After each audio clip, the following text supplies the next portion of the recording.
ಸ್ನೇಹಿತರೆ, ಈಗ ನಾನಿರೋಂಥ ಜಾಗ MLA ನಾಗಪ್ಪ ಅವರ ಇದೊಂದು ಸಮಾಧಿ ಏನಿದೆ, ಇಲ್ಲಿ ಬಂದಿದ್ದೀವಿ.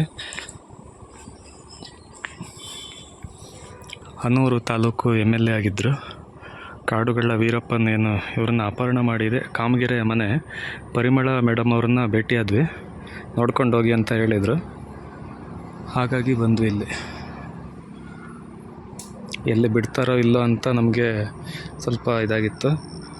ಈ ಒಂದು ಮನೆಯಲ್ಲಿ ಅವರ ಮೊಮ್ಮಗುವಿನ ಬರ್ತ್ಡೇ ಏನಿರುತ್ತೆ, ಹುಟ್ಟುಹಬ್ಬ, ಆ ಟೈಮಲ್ಲೇ ವೀರಪ್ಪನ ಕಿಡ್ನ್ಯಾಪ್ ಮಾಡಿ ಚಂಗಡಿ ಫಾರೆಸ್ಟಿಗೆ ಕರ್ಕೊಂಡು ಹೋಗಿರ್ತಾನೆ.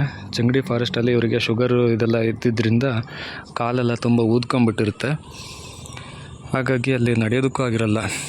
ಅಲ್ಲಿ ಏನೋ ಚೀಲ ಮಾಡಿ ಇಬ್ಬರು ಎತ್ಕೊಂಡು ಸ್ವಲ್ಪ ದೂರದವರೆಗೂ ಹೋದರು. ಆಮೇಲೆ ಅವ್ರ ಕೈಲೂ ಅದು ಆಗಲಿಲ್ಲ ಅಂತ ಹೇಳ್ಬಿಟ್ಟು ಅಲ್ಲೇ ಬಿಟ್ಟು ಹೋಗ್ತಾರೆ.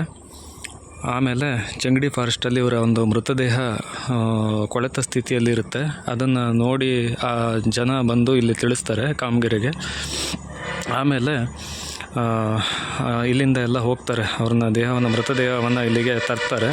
ತಂದ ನಂತರ ತುಂಬ ಕೊಳೆತ ಸ್ಥಿತಿಯಲ್ಲಿರುತ್ತೆ. ಅಲ್ಲಿ ಯಾವ ರೀತಿ ಸಿಕ್ಕಿರುತ್ತೆ ಅಂದರೆ, ಒಂದು ಕೋಟ್ ಹಾಕಿರುತ್ತೆ, ಕೋಟಿನ ಮೇಲ್ಭಾಗದ ಗುಂಡಿ ತೆಗೆದಿರುತ್ತೆ, ಕೈ ಬೆರಳಲ್ಲಿ ಉಂಗುರ ಹಾಗೆ ಇರುತ್ತೆ. ಸ್ನೇಹಿತರೆ, ಅದು ವೀರಪ್ಪನ್ನು ಕೊಲೆ ಮಾಡಿದ್ದು ಅಥವಾ ಯಾರು ಅನ್ನೋದು ಇನ್ನೂ ಸರಿಯಾಗಿ ಮಾಹಿತಿ ಸಿಗ್ತಾ ಇರಲಿಲ್ಲ. ಇವ್ರು ಹೇಳೋ ಪ್ರಕಾರ ವೀರಪ್ಪನ್ನು ಇವರನ್ನು ಗುಂಡಾಕಿ ಸಾಯಿಸಿದ್ದಾನೆ ಅಂತ ಹೇಳ್ತಾರೆ. ಸ್ನೇಹಿತರೆ, ಇದು ಕಾಮಗೆರೆಯಲ್ಲಿದೆ.